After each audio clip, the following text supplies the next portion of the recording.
The refugee situation in the Middle East is a huge problem. According to worldvision.org, of the 6.6 million refugees in Syria, 5.6 million have fled the country, escaping ISIS with little more than their lives. Joining us now to discuss this is Arya. He's a human rights activist who's been working on the ground in Kurdish refugee camps located in Greece and Kurdistan in northern Iraq. He just returned not too long back from his latest trip and has graciously agreed to talk to us about this humanitarian crisis. Arya, thank you so much for calling in. Good to be here, Jamie. Thank you. Maybe you could start by telling us a little bit about yourself and the work that you do. Yeah, sure. So, hello everyone. My name is Arya Jemo. I'm French humanitarian independent activist. Both of my parents are Kurdish Yazidi from Afrin, Rojava, so northern Syria.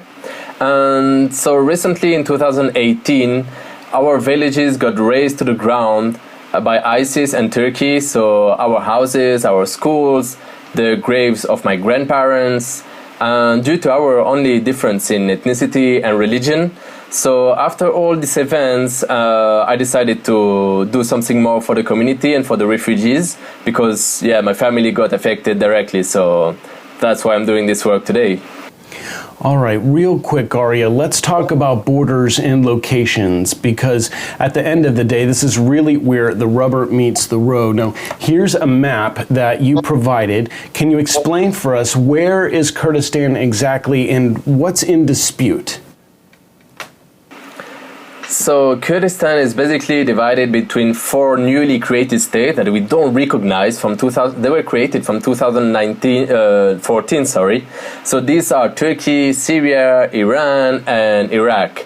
So they were created by the European, and they literally separated. We see them as artificial borders because, like in Africa, for example, or in the World War II, Berlin was also divided in two parts, and they divided our communities, our villages, our families. So a lot of, for example, between Turkey and Syria, there are cities like Kamishli and Sabin. They are the same city, but they are divided between what we call Turkey and what we call Syria. But they were the same people, they were the same family, and they were the same community. So we do not really recognize these borders, you know. So this is what we call the Kurdistan, where most of the Kurds are living right now.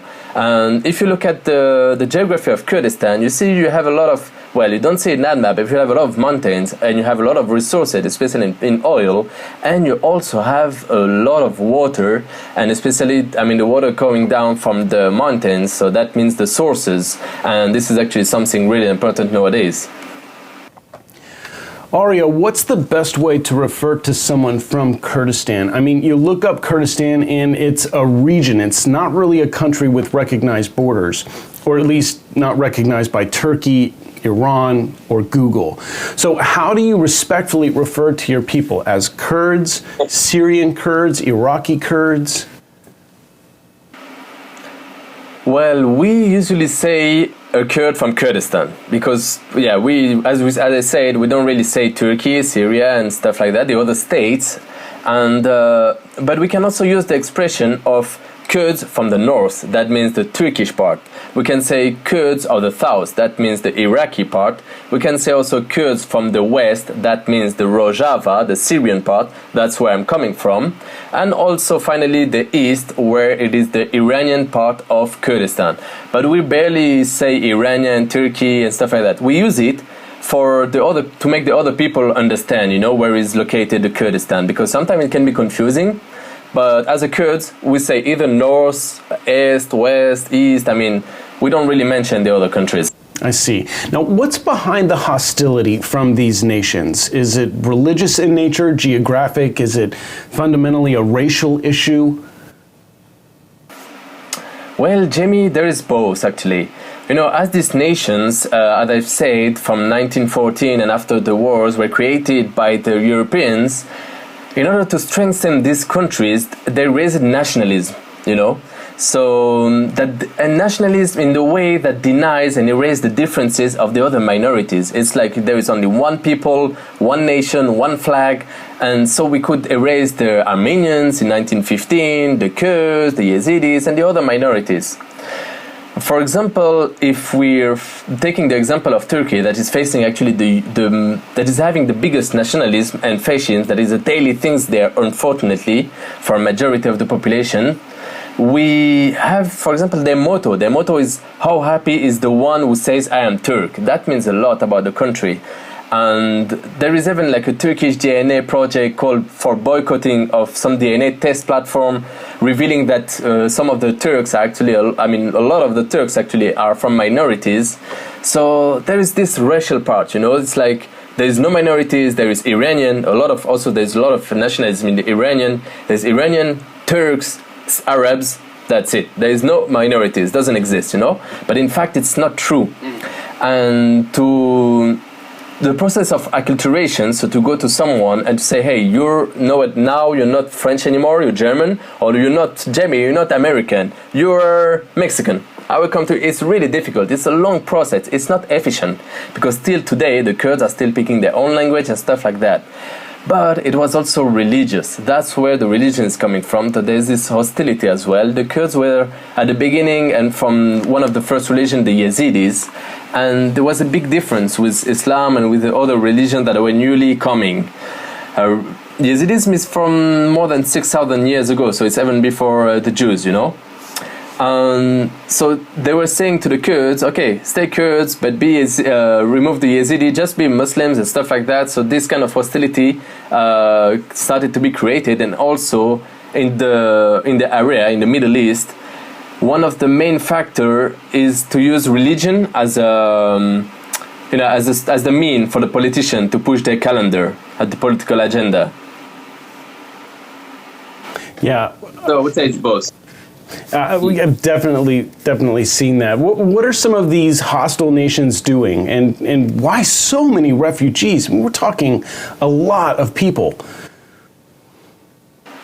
Yeah, indeed. So you have to know that the Kurdish conflicts is actually older than the Palestinian one. So these injustices are numerous, and they are from the grandparents. And if you want, there are two major axes and means to create refugees. One is economically, and the other one is military. In the newly created states, so Iraq, Turkey, Syria, Iran, the Kurdish populated region are subjected to intentional underdevelopment policies since decades in terms of education, infrastructure, so roads, electricity, water, internet, and also industries and jobs. There were a lot of conflicts recently against the Kurds, against the Yazidi. We heard a lot of massacres and the invasions, the bombings. So for example, my village were completely erased. So my family in Rojava, I had around 14 uncle and aunt, and now there's only one left. They flew, they have no future, they have no homes, they have nothing. So where do these people is gonna go, So that's a second way to economically and military one, and the military has been running for more than 10 years now with heavy conflicts and still going on, Can you talk about how water is being weaponized? Yeah, sure. So water is being weaponized, we can say recently by Turkey after the Rojava administration has been created. So Rojava is in northern Syria. By the Kurds, which is supported by the Americans, but somehow were betrayed within the past years. So we had like some kind of really bad situation in Rojava. And nowadays water is being weaponized by Turkey, that is building dozens of dams. They already built it beforehand because they have a long-term strategy. In contrary to some superpower that don't have a long-term strategy, or they're struggling to implement it. So now the water is being cut, and in the Kurdish population are getting water from buses, from civilian buses. They fill big tank of water and then bring it to population. So that's a big problem now, a big issue. So water is being weaponized, and that's a war crime. And also Turkey is violating the agreement they had, not even with the Kurds, with Syrian government. They had an agreement of a certain amount of water flowing from let's say Turkey to Syria.